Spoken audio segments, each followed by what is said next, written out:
오늘 여러분과 함께 이 땅을 향한 하나님의 마음이라고 하는 제목으로 함께 은혜 나누기를 소망합니다. 여러분 혹시 리즈 시절이라고 하는 이야기를 들어보셨습니까? 리즈라고 하는 것이 갖고 있는 의미는 내 인생 최고의 전성기를 뜻하는 말입니다. 그렇기 때문에 우리가 연배가 좀 있는 분들을 보면은 내가 왕년에 이랬는데라는 얘기가 다시 말하면 자기의 리즈를 이야기하는 것입니다. 그래서 내가 이때는 이랬다, 이땐 저랬다라고 이야기하는 건 내가 한때는 그랬다라고 하는 나의 전성기를 말하는 겁니다. 사람들은 이 땅 대한민국에 대한 전성기를 다 다르게 표현하고 이야기합니다. 누구는 고구려 때가 우리나라의 최고의 전성기였다. 아니다. 그 이후에 어떤 시대가 전성기였다라고 이야기합니다. 또 어떤 분들은 산업화와 민주화를 굉장히 빠르게 이루어 그 어떠한 나라도 하지 못했던 수백 년이 걸렸던 일을 수십 년 만에 해내서 5,000년 역사 동안 중국에 조공을 바치지 않는 유일한 시대를 지난 10여 년간 살았던 그 시간이 대한민국의 리즈였다라고 말하는 분들도 있습니다. 그런데 저에게 대한민국 이 조국에 대한 리즈는 다른 부분으로 생각이 되고, 제가 생각하는 대한민국의 리즈는 또 다른 생각을 저는 갖고 있습니다. 저는 이 대한민국의 리즈는 1950년대부터 1985년도까지 급격하게 기독교 인구가 늘고 하나님을 믿자고 서로 권면하며 예수 그리스도를 믿자고 이야기하며 서로가 교회 가자고 격려하고 나도 너도 함께 예수님 믿고 천국 가자라고 편하게 권면하고 이야기하면서 이 땅에 부흥이 있었던 시기를 저는 이 대한민국의 리즈라고 생각을 합니다. 우리나라는 1990년대에 단 1%만 예수님을 믿었습니다. 당시 조선 후기에 집계와 인구 분포를 보게 되면 대한민국 당시 조선의 인구는 약 1,600만 명 정도였습니다. 그리고 사람들이 집계하는 기독교 인구는 당시 천주교까지 다 포함해서 약 16만 명, 다시 말하면 1% 정도로 집계를 하고 있습니다. 그러던 우리나라가 1945년도까지만 하더라도 기독교 인구는 무려 2% 정도밖에 되지 않습니다. 그런데 1800년대와 1900년대를 거쳐가며 급격하게 예수님을 믿고 영접하는 사람들의 수가 늘기 시작합니다. 그리고 어떤 통계에서는 1,000만 명이 넘었다는 얘기가 나오기 시작했습니다. 1970년대에서 1990년대까지 우리의 선배들은 이 대한민국을 기독교 국가로 만들자며 민족 복음화를 위해 모두가 하나님 앞에 나아갔습니다. 저는 그 시절이 대한민국의 리즈라고 생각을 합니다. 하나님께서는 이 대한민국에게 어마어마한 부흥을 주셨습니다. 그 시절 사람들은 집회를 한다 그러면 여의도 광장에 100명씩 모였습니다. 제가 준비한 사진도 그때의 모습을 담고 있습니다. 여기 모였던 모든 사람들은 광장에 모여서 하나님을 찬양하고 예수 그리스도만이 나의 주인이임을 시인하고 인정했습니다. 1970년대에만 있었던 것이 아닙니다. 1980년대, 90년대 계속해서 우리는 모여서 이 땅의 주인은 하나님밖에 없다라는 걸 인정하는 그러한 민족이었습니다. 그런데 어느 순간부터 예수님을 믿고 하나님을 믿으며 살아가는 이 자체가 우리의 인생 가운데 창피한 일이 돼버리고 말았습니다. 누군가에서 내가 하나님 믿는다고 이야기하면 그것 자체가 어느덧 내가 손해보고 살아야 되는 시기가 왔습니다.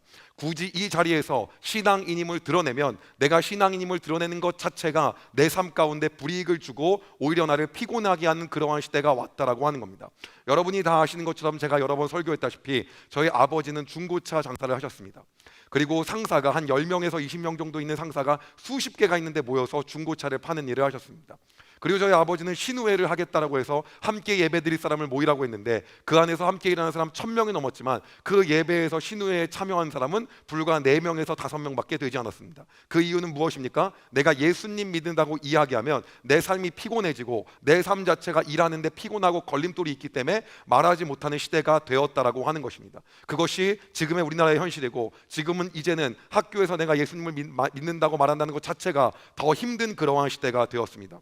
저는 이 땅 대한민국을 생각하며 하나님께 날마다 그리고 계속해서 기도하며 나아간 것은 한 가지였습니다. 하나님, 저 때에 또다시 그러한 부흥을 경험할 수 없겠습니까? 하나님, 제 시대 때 이 땅에 한 번 더 하나님이 허락하신 그러한 부흥을 주실 수는 없습니까?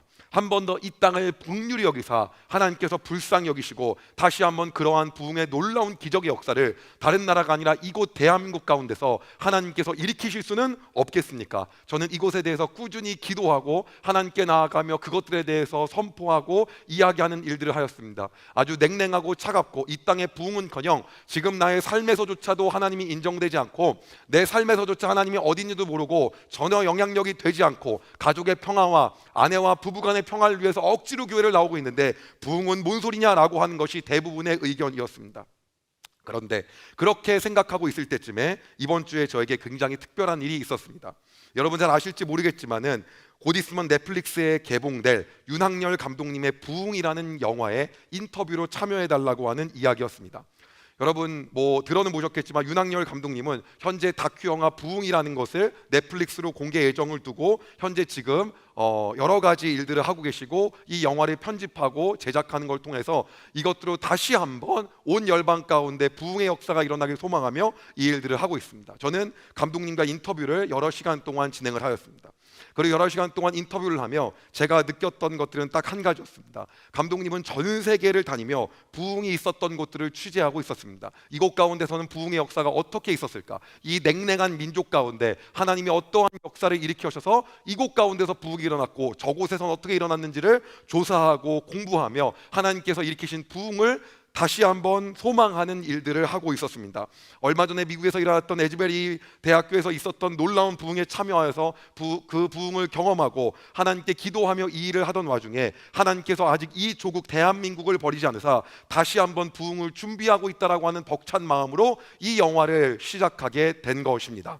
저는 감독님께 물어봤습니다. 이 부흥이라고 하는 영화 안에 여러 기라성 같은 목사님들이 출연하는 걸로 알고 있습니다. 그리고 많은 목사님들이 이미 인터뷰를 하신 걸로 알고 있습니다. 그런데 왜 도대체 저에게도 찾아오신 겁니까? 라고 제가 물어봤을 때 감독님이 얘기했던 건 딱 한 가지였습니다. 저는 현 전도사님의 사역을 보고 있습니다. 그런데 이 땅 대한민국에 대해서 기도할 때 하나님께서 저에게 주신 마음은, 감독님에게 주신 마음은 아직까지 이 조국을 버리지 않았고 이 땅을 통해 하나님의 부흥의 역사를 다시 한번 일으키신다라고 말씀하셨는데 그 후보지가 될 만한 목사님들과 그리고 그렇게 사역을 하는 분들에 대해서 자기가 찾고 기도하며 만나고 있는데 그곳이 현 전도사님이 사역하는 곳일 거라고 생각하여 오게 되었다라고 하는 것입니다.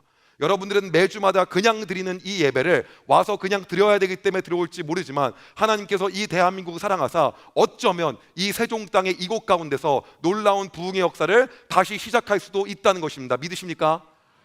그래서 같이 이야기하는 그 시간 내내 동안 눈물이 났고 하나님께서 하실 일들을 기대하게 되었습니다. 그뿐만 아니라 제가 젊은 사업가들과 함께 다시 한번 이 대한민국과 우리의 신앙 회복을 외치는 그곳 가운데서 하나님께서 그렇게 호소하는 곳 가운데서 하나님이 부흥을 준비할 수도 있다는 얘기를 하면서 가슴이 뜨거워지는 시간을 가졌습니다. 그 인터뷰가 끝나고 나서 저는 하나님께 이 땅에 허락하실 하나님의 부흥의 방법이 있다고 한다면 하나님의 그 일하시는 방법은 무엇입니까? 하나님은 어떻게 일하시는 분이십니까? 라고 한 주 동안 기도하며 나아갔습니다. 그때 하나님께서 저에게 주셨던 마음은 다른 것이 아니라 하나님의 일하심은 언제나 변하지 않고 동일하다라는 마음이었습니다. 과거나 지금이나 하나님은 변하지 않으시고 그는 신실하시고 미쁘시사 동일하다라고 말씀하시는 것이 하나님이 저에게 주신 메시지였습니다. 저는 이번 한 주간 동안 그렇다고 한다면 이 동일하게 역사하시는 이 하나님께서 이 조선, 이 대한민국을 위해서 어떻게 역사하셨는지를 저도 다시 한번 찾아보았습니다. 하나님의 일하심은 언제나 변하지 않고 동일하시기에 만약에 부흥을 이곳 가운데서 또 허락하시고 이 민족을 긍휼히 여기셔서 많은 사람들이 죽게 돌아오며 통회하고 자복하며 하나님을 경배하는 일이 이곳 가운데 일어난다면 하나님은 어떻게 하시는 분입니까? 라는 것들을 하나님께 물어보며 찾아보고 그리고 다시 한번 우리나라의 역사를 봤을 때 저는 1859년도 7월 19일 출생인 조선을 품은 한 선교사를 다시 한번 자세히 보게 되었습니다. 그는 대학 시절 목회자가 되기 위해 준비하던 중 어느 날 하나님의 음성을 들었습니다. 네가 가야 할 곳은 이미 복음이 들어간 곳이 아니라 복음이 없는 곳이다. 그 후 그는 세계 지도를 펼칩니다.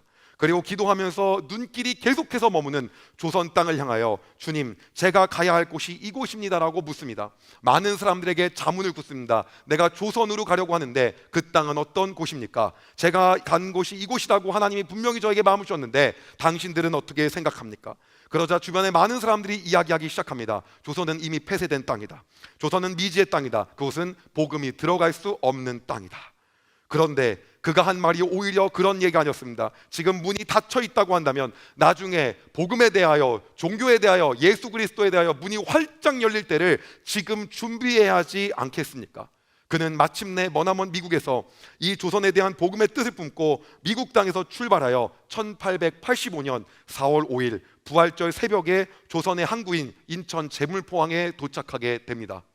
그는 2년 동안 내가 복음을 전하기 앞서서 조선인들의 마음을 언어로 이해한다고 생각한다며 한국어를 습득하기 시작했습니다. 그리고 마침내 그는 한국 최초의 교회인 조직교회, 그리고 한국 최초의 우리가 말하는 모여서 드리는 이러한 교회인 세문안교회를 설립하게 됩니다. 그리고 여러분이 아시는 그 오른쪽은 현재의 모습입니다. 바로 그 사람이 여러분이 잘 알고 있는 호러스 그랜트 언더우드 선교사입니다. 그 후에 그는요, 광해원을 통해서 의료 선교를 시작합니다. 그리고 경신학교를 설립합니다. 여러분이 지금 보고 있는 이 경신학교는 여러분이 연세대학교 본관을 들어가셨다고 한다면 한쪽에는 언더우드 기념관, 한쪽에는 아펜젤러 기념관을 아마 보셨을 겁니다. 바로 이곳이 언더우드 관으로 이어지게 됩니다. 그는 평생 복음만은 단지 영혼을 구하는 것이 아니라 민족의 삶과 문화까지도 새롭게 바뀌어야 복음이 들어갈 수 있다라고 하는 그러한 신앙으로 조선의 통합적인 선교를 계속해서 하게 됩니다. 그러던 와중에 본인이 기획하고 계획하고 준비한 것과 전혀 엉뚱하고 다른 곳에서 성령의 역사를 체험하게 됩니다. 그것은 다름이 아니라 여러분들이 잘 알고 있는 1907년 평양에서 일어난 대부흥 운동이었습니다. 평양 대부흥을 통하여 언더우드 선교사는 내가 아무리 노력해도, 내가 아무리 기억해도, 내가 아무리 기획이 좋을지라도 한순간에 놀라운 역사를 이루는 것은 성령님 한 분이시다라는 것들을 고백하며 깨닫게 됩니다. 조선 땅 한복판에서는 회개와 기도가 폭발적으로 임하며 모두가 하나님께 나아가는 놀라운 사건이 이 땅에서 일어나기 시작합니다. 이것은 내 사역이 아니라 하나님의 일입니다라며 그는 무릎을 꿇습니다. 그리고 모든 것을 다 걸고 그는 계속해서 조선 땅을 향하여 선교하고 이 땅에 사는 사람보다 더 이 땅을 사랑하며 예수 그리스도를 전하기 시작합니다. 마침내 1915년이 되었을 때 조선 선교 30주년을 맞이하여 미국 총회교단에 참석한 그는 이렇게 말합니다. 언더우드 선교사의 고백을 듣겠습니다. 나는 조선을 사랑합니다. 아니, 사실은 조선을 사랑하시는 그분의 마음을 조금이라도 알게 된 이유, 그 사랑이 저를 인도해 왔습니다. 그때 교단에 함께 참석한 대부분의 청중들은 눈물을 흘립니다. 그리고 1년 후 1916년 10월 12일 다시 조선의 선교를 위해 돌아오던 그 도중에 언더우드 선교사는 심장 이상 발작이 일어나게 됩니다. 일본 고베에 하선하여 치료를 받았으나 결국 나는 조선으로 다시 돌아가고 싶다라는 얘기를 남긴 채 그는 조용히 눈을 감게 됩니다. 그의 마지막 육성 고백은 이거였습니다. 나는 여전히 조선을 향하고 있습니다. 비록 발은 멈추었지만 그 마음은 계속 그곳으로 향하고 있습니다. 그리고 1916년, 여러분 많이 가보셨을 텐데요, 10월 12일 결국 그는 양화진 외국인 선교사 모욕에 안장됩니다. 여러분, 하나님은요 오늘날도 동일한 부흥을 우리에게 준비하고 계시다라고 하는 겁니다. 아무도 이스라엘 땅에 희망이 없다고 생각했습니다. 12명의 사사를 보내도 그 땅은 바뀌지 않았습니다. 그래서 하나님이 한동안 그 땅 가운데 침묵을 하셨습니다. 더 이상 이야기하지 않았습니다. 그런데 하나님께서는 그 오랫동안 침묵 끝에 다시 한번 마음을 돌리사 하나님을 향한 순수한 마음을 갖고 있는 그 한 사람인 사무엘을 통하여 다시 이 땅을 회복하시기로 결정하십니다. 하나님은 세상 가운데 역사하시는 방법은 언제나 변하지 않고 동일하다고 하는 겁니다. 하나님께서 오늘 우리에게 다시 일어나게 될 부흥의 방법에 대해서 나는 언제나 내가 일하는 방법은 변하지 않고 동일하다고 말씀하셨다면, 하나님, 그렇다면 그 방법이 구체적으로 무엇입니까? 어떻게 하나님께서 구체적으로 역사하시는 겁니까? 라고 제가 하나님 앞에 다시 한번 기도했을 때 하나님 저에게 마음을 주셨던 것은 바로 이러한 마음이었습니다. 하나님의 부흥은 바로 남은 자, 렘넌트를 통해서 반드시 일어난다라고 하는 것입니다. 오늘 본문은 여러분이 알고 있는 바울이 로마 교회에 보내는 편지입니다. 이것이 로마서입니다. 로마 교회는 그가 가본 적이 없는 교회였습니다. 바울이 개척하지도 않았는데 이미 주님을 믿는 사람이 있었다라고 하는 것입니다. 바울은 로마를 거점으로 해서 스페인까지 선교하기 위해서 로마 땅에다가 고린도에서 바로 선교 편지를 보내게 됩니다. 그리고 그 편지 안에 바울이 인용해왔던 부분은 다른 것이 아니라 어디냐면 구약의 한 부분이었습니다. 그리고 그 부분은 신앙생활을 오래 하셨다고 한다면 너무나도 잘 아실 말씀입니다. 제가 여러분 모를까봐 조금만 자세하게 말씀을 드리면, 북이스라엘은 하나님이 싫어하시는 너무나도 많은 악독한 죄를 저지르는 그러한 나라였습니다. 그리고 계속해서 하나님을 믿는 자를 죽이고, 그리고 하나님 자체가 없다라는 왕권부터 모두가 다 하나님을 신뢰하지 않는 불순종 자체의 나라였습니다. 그때 하나님께서 이스라엘 가운데 엘리야를 부르십니다. 그리고 뭐라고 하냐면 네가 그 불순종의 끝판왕인 아합을 만나라고 이야기하십니다. 그 엘리야는요 아합을 만나러 가게 됩니다. 그리고 나서 아합과 그 자리에서 이야기합니다. 당신이 믿고 있는 바알이 맞은지, 내가 믿고 있는 여호와가 진짜 하나님이고 신인지 여기서 결정을 하자. 그리고 진짜 신이 누군지에 대해서 갈멜산에서 제대로 된 한판을 하게 됩니다. 그것이 갈멜산 대첩입니다. 그들은요, 소를 가지고 장작 위에다 올려놓고 불을 내려서 이 소를 태우는 자가 누구인지를 기도하고 예배하며 그분이 누구인지를 결판하는 그러한 시합을 하게 되는 것입니다. 먼저 바알과 아세라의 선지자 850명이 기도하며 계속해서 바알께 예배합니다. 온갖 주문을 외우고 주술을 외우고 마지막에 몸을 칼로 그으고 찢으며 자해까지 했지만 바알은 없는 신이기에 아무것도 하지 않습니다.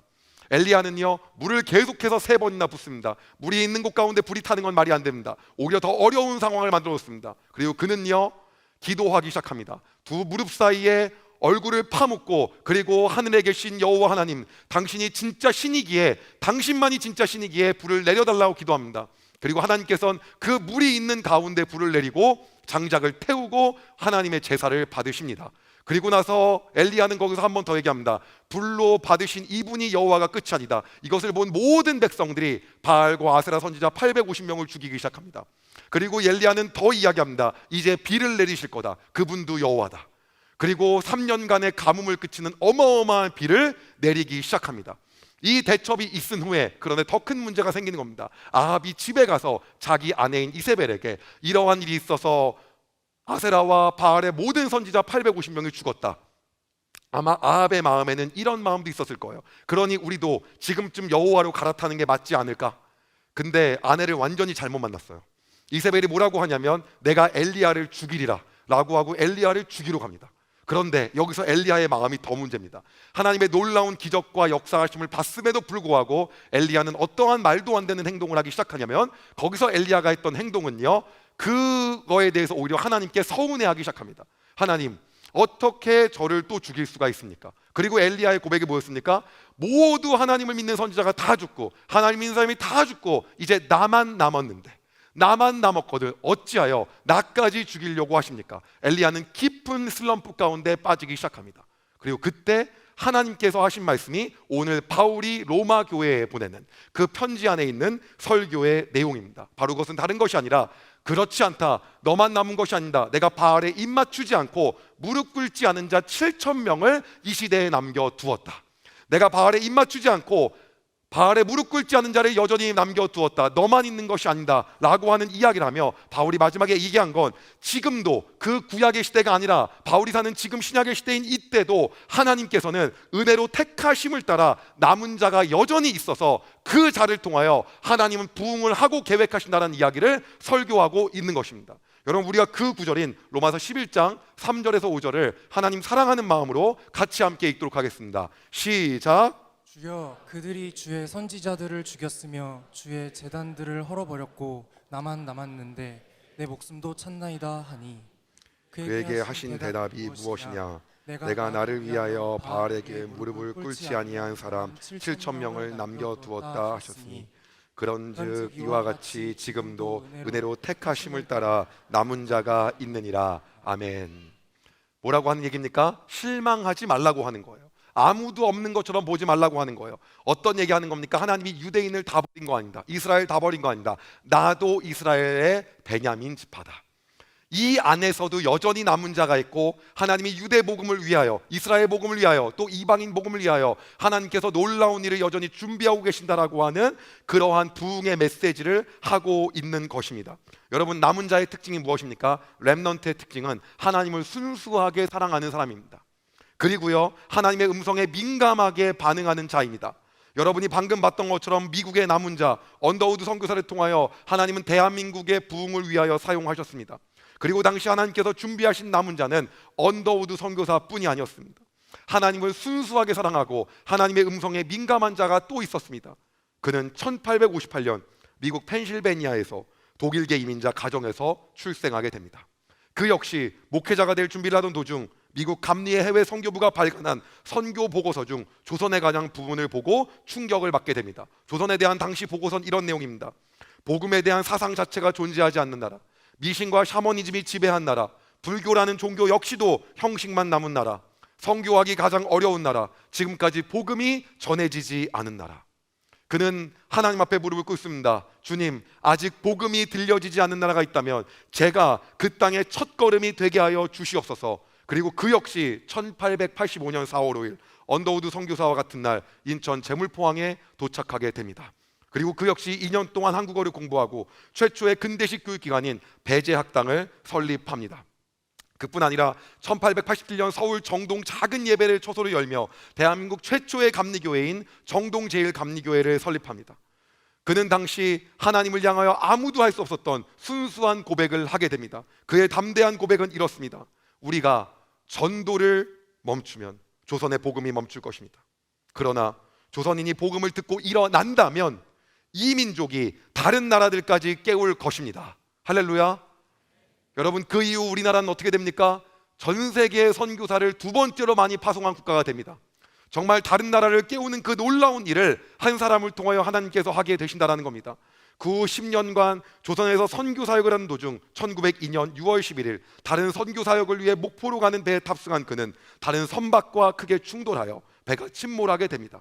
그때 물에 빠진 여학생을 보고 망설임 없이 구조를 위해 바다로 뛰어들고 구조할 수 있는 도구를 그녀에게 준 뒤 그 학생은 살게 되고 언더우드 선교사와 같이 왔던 이 선교사는 바로 그때 더 이상 파도 속에서 끝내 돌아오지 못하게 됩니다. 그가 남긴 마지막 기도입니다.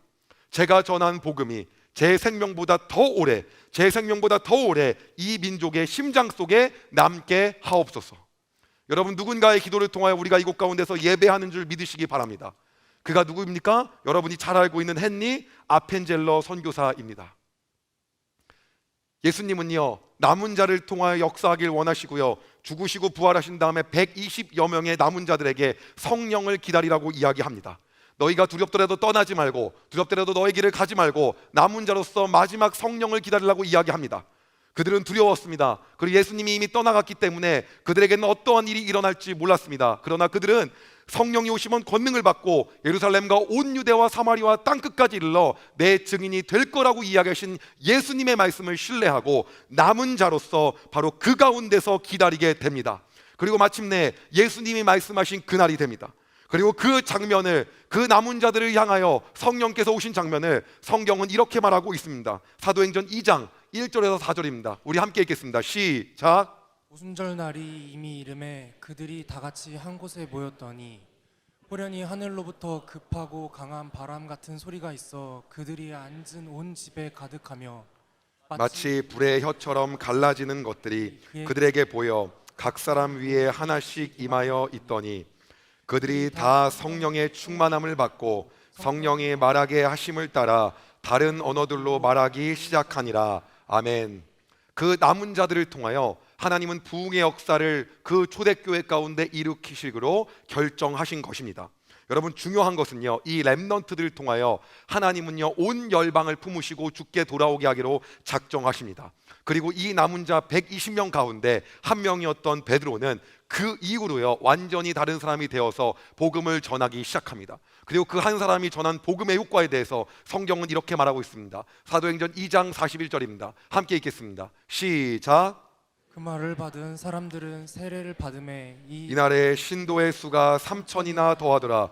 그 말을 받은 사람들은 침례를 받음에 이날에 신도의 수가 3천이나 더하다고 성경은 이야기하고 있습니다. 여러분, 중요한 것은 어떤 것입니까? 하나님은 오늘도 이 땅 가운데 남은 자를 통하여 부흥을 말씀하고 계신다라고 하는 것입니다.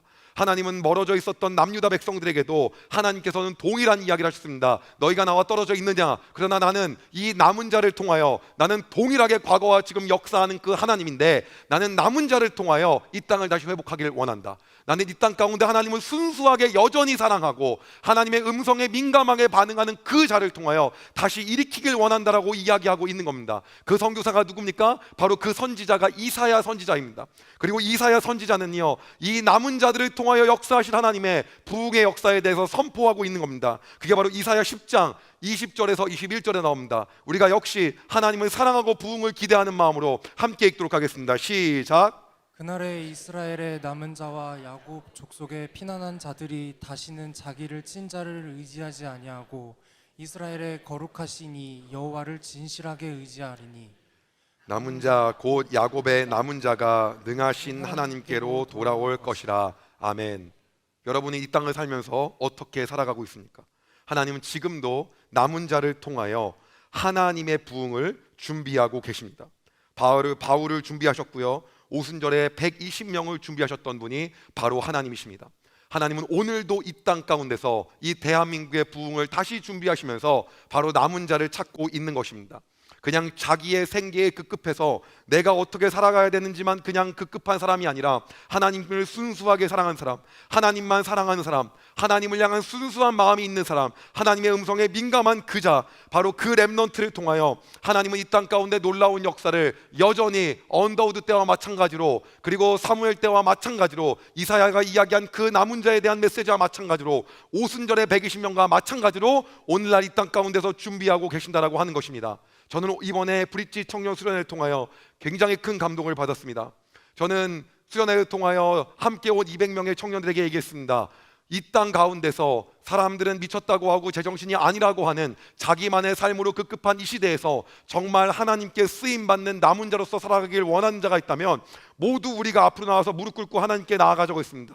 여전히 하나님을 순수하게 사랑하는 사람이 있다면 앞으로 나와서 우리가 함께 기도하고 싶다라고 이야기했습니다. 제 마음속에서는 하나님 10명만 있었으면 좋겠습니다. 아니 20명만 있었으면 그들을 통하여 부흥하신 하나님을 기대합니다. 그리고 이야기했는데 놀라운 청년들이 주님께로 나오기 시작했습니다. 그리고 하나님께서는요, 이들 가운데 저에게 주셨던 마음 뭐냐면 이들을 통하여 이 땅에 놀라운 부흥을 계획하고 계신다라고 말씀하셨습니다. 우리 잠깐 사진 보실까요?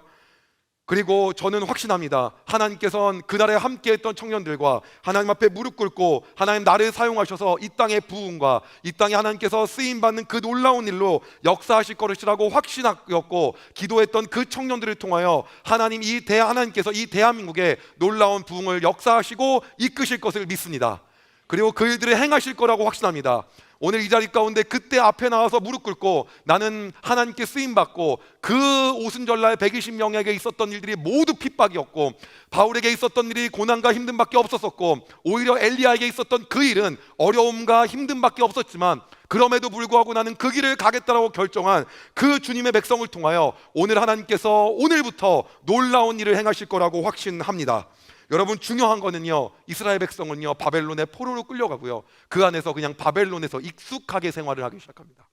어느 순간 하나님이 우리를 귀환시킬 거라는 하나님께서 꿈꾸고 계신 부흥에 대해서 동참하는 사람이 아무도 없어집니다.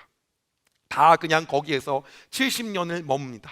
분명히 이 땅 가운데 때가 되면 너희가 때가 되었을 때 기도하고 회개하고 자백하면 내가 너희를 돌아오게 할 거라고 했던 예레미야 선지자의 말씀을 싹 다 있습니다. 그런데 그때에도 하나님께서는 남은 자 한 사람을 통하여 하나님의 귀환을 준비하십니다. 하나님의 부흥을 그 가운데서 예비하고 계십니다. 그는 예레미야가 쓴 내용을 읽다가 너희가 만약 기도하고 간구하며 주께 매달린다면 다시 돌아오게 할 거라고 하는 그 70년 만에 돌아오게 할 거라는 말씀을 읽고 그리고 나서 그때부터 회개하기 시작합니다. 그 바벨론 땅의 남은 자, 그 한 사람의 기도를 들으시고 하나님이 귀환을 시작하신 그 자, 그게 누구입니까? 바로 다니엘입니다. 그러기에 그때부터 다니엘이 금식하며 하나님께 나아갑니다. 다니엘서 9장 3절입니다. 함께 읽겠습니다. 시작. 내가 금식하며 베옷을 입고 재를 덮어쓰고 주 하나님께 기도하며 간구하기를 결심하고 그리고 기도하며 간구하기를 결심하고 그는 이렇게 기도하면서 하나님께 통회하고 자복하며 하나님 예레미야 선지자가 분명히 이렇게 이야기했는데 어느덧 70년이 지났는데 우리가 이것들을 모두 잊고 살아버렸습니다. 이제 내가 주님께 자복하고 회개하오니 하나님이 꿈꾸시는 그 부흥을 남은 자를 통하여 일으켜 주시옵소서. 그리고 그의 마지막 기도는 이렇게 끝납니다. 다니엘서 9장 19절입니다. 함께 읽겠습니다. 시작. 주여 들으소서, 주여 용서하소서, 주여 귀를 기울이시고 행하소서. 지체하지 마옵소서. 나의 하나님이여 주 자신을 위하여 하시옵소서. 이는 주의 성과 주의 백성이 주의 이름으로 일컫는 바 됨이니라. 아멘. 뭐라고 하고 있습니까? 마지막에 주여 용서하소서, 귀를 기울이시고 행하소서, 지체하지 마옵소서. 하나님 자신의 영광을 위하여 이 길을 인도해 달라고 이야기하고 있는 겁니다. 자, 이제 여러분의 삶 가운데 도전하고 싶습니다. 오늘 이 시간, 이 순간 가운데 나의 생계가 아니라 내가 있는 직장이 아니라, 내가 있는 환경이 아니라, 사업장이 아니라, 내가 있는 곳이 아니라 이 땅 가운데 하나님께서 다시 일으키실 그 부흥을 기대하고 하나님께 나아가는 자는 이 가운데 누구입니까? 혹시 이 대한민국을 통하여 하나님께서 역사하실 일을 기대하고 하나님께서 이 땅을 다시 한번 회복시키시사 이 땅을 통하여 역사하셨던 그 놀라운 부흥의 기적을 일으키실 것들을 기대하고 소망하는 사람은 이 중에 저 혼자밖에 없습니까? 아직도 하나님께서는 이 조국 대한민국을 버리지 않으시고 이 땅을 통하여 하나님의 나라를 다시 세운다라고 하는 그 비전을 잊지 않고 하나님은 꿈꾸고 계십니다. 이스라엘의 모든 민족은 바벨론의 포로 70년 동안에 하나님의 비전과 생각을 완전히 잊어버렸습니다. 그들은 어느덧 바벨론에서 집을 사고 거기서 생계를 가지며 잘 먹고 잘 살고 있었습니다. 어떠한 누구도 귀환을 준비하고 있지 않았습니다. 그러나 다시 귀환함을 통하여 이 백성 가운데 부흥을 꿈꾸신 분은 바로 하나님이셨습니다. 그리고 그 하나님은 그때 내가 회개하고 자복하며 그 일을 깨닫고 기도하며 하나님께 엎드린 다니엘의 기도를 들으십니다. 그리고 하나님이 귀환을 준비하고 계신 것입니다. 오늘 이 땅 가운데 다시 하나님께서 이 나라 가운데 놀라운 부흥을 일으키시고 역사하신다고 한다면 그것들을 꿈꾸고 계신 분은 누구십니까? 혹시 오늘 이 자리에 나온 것이 내 안위와 평안과 나의 건강과 내 생계만을 위해 혹시 오셨습니까? 그 하나님께 복을 빌어달라고 그 목적으로만 오셨습니까? 그러나 여러분, 오늘 이 시간 하나님의 마음이 있는 분들 반응하시길 소망합니다. 아직도 하나님은 이 땅을 통한 희망을 버리지 않고 계십니다. 오늘 이 시간 가운데 여전히 동일하게 그 마음을 부어주신 분이 있다고 한다면 다른 곳이 아니라 어쩌면 하나님이 이 세종을 통해서 하나님의 놀라운 부흥의 역사를 다시 2020년 30년도에 이어가실 것입니다. 그리고 여러분은 오늘 그 한가운데 예배 함께하고 있는 것입니다. 여러분, 하나님의 역사에 대해서 어떻게 생각하십니까? 하나님은 어제나 오늘이나 동일하게 일하시는 분입니다. 하나님은, 그리고 그 동일하게 일하시는 하나님은 남은 자를 통하여 이 땅을 다시 한번 회복하고 하나님의 부흥의 길로 역사하시기를 원하시는 것입니다. 이제 말씀을 마무리하려고 합니다. 여러분 기억하십시오. 하나님은 남은 자였던 언더우드 아펜젤러 선교사 그리고 말콤 페닉 선교사를 통하여 하나님께서 이 땅 조선을 위한 남은 자로 부르셨습니다. 하나님은 그들의 하나님을 향한 순수한 마음을 보셨습니다. 그리고 하나님께서는 그들을 조선의 부흥을 위하여 사용하셨습니다. 여러분, 쓰임받겠다고 이야기하신 분이 누구십니까? 나는 하나님께 쓰임받고 싶어. 나는 하나님께 쓰임받는 주의 백성으로 살아가고 싶어. 오늘 이곳 가운데 있는 바로 그 남은 자가 누구입니까? 이 땅을 위하여 하나님께 나아갈 자가 누구입니까? 오늘 우리가 그 남은 자로서 하나님께 반응하며 나아가기를 소망합니다. 하나님 동일하게 우리에게 말씀하십니다. 이 땅은 나 혼자 신앙생활하기도 버거운 땅이 되어버렸어. 여러분, 그렇지 않습니다. 오늘 우리에게 동일하게 말씀하고 계십니다. 내가 아직 바알에 입맞추지 않고 무릎 꿇지 않은 자 7,000명을 남겨두었다. 나는 이제 바벨론이라는 땅이 마음에 들어. 이곳 가운데 나는 그냥 편안하게 살고 싶어. 여러분, 그렇지 않습니다. 하나님은 말씀하고 계십니다. 내가 70년이 되는 그때 나에게 너희가 다시 한번 회개하고 자백하고 기도하며 다시 한번 귀환을 해달라고 기도하며 나아가면 내가 내 부흥을 이끌 것이고 너희들을 귀환시킬 것이다. 여러분, 바로 그 말씀을 보고 남은 자 한 명 다니엘이 거기에 반응하게 됩니다. 조선은 미개척 땅이고 아무도 가지 않는 땅, 그곳에 가면 죽는 땅, 어떠한 종교도 이제는 다 퇴색된 샤머니즘과 미신이 가득한 그 땅 가운데 지금 문이 열려져 있지 않다면 남은 자인 하나님 나를 보내주시옵소서. 내가 가서 그 조선의 문이 열렸을 때를 준비하겠습니다.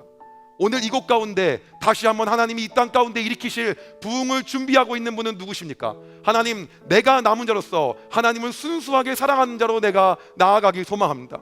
오순절에 많은 사람들이 성령께서 오실 거라는 것들에 대해서 의심합니다. 예수님은 죽고 끝났다라고 생각하는 것입니다. 그러나 하나님은 놀라운 부흥을 다시 계획하고 계셨습니다. 우리에게 성령을 보내시고 그 남은 자들을 통하여 온 열방에 보내사 그때부터 예수 그리스도의 복음이 펼쳐지기 시작하는 것입니다. 여러분, 이 땅 가운데 아직 소망이 있습니다. 이곳 가운데는 여전히 아세라와 바알에 입맞추지 않고 무릎 꿇지 않는 자가 있다라고 하는 것입니다. 여러분, 그 가운데 내가 하나님께 쓰임받겠다라고 소망하는 사람이 누구입니까? 나는 하나님만을 순수하게 사랑하며 하나님 앞에 순수하게 나아가겠다라고 이 시간 나아갈 자가 누구입니까? 하나님 그 자를 통하여 이 조국 대한민국을 다시 부흥시키고 하나님의 나라로 이끌어 가실 것입니다. 오늘은 다 일어나지 말고 하나님, 내가 그렇게 쓰임받고 싶습니다. 내가 이 부흥 가운데 남은 자로서 나아가고 싶습니다. 이렇게 결단하는 사람만 일어나서 우리 함께 찬양합시다. 그리고 하나님, 아직도 이 땅 가운데 이 대한민국을 사랑하며 하나님의 부흥을 기대하는 자가 있습니다. 하나님, 그 순수한 사람이 있습니다라고 고백하며 이 시간 나아가길 소망합니다.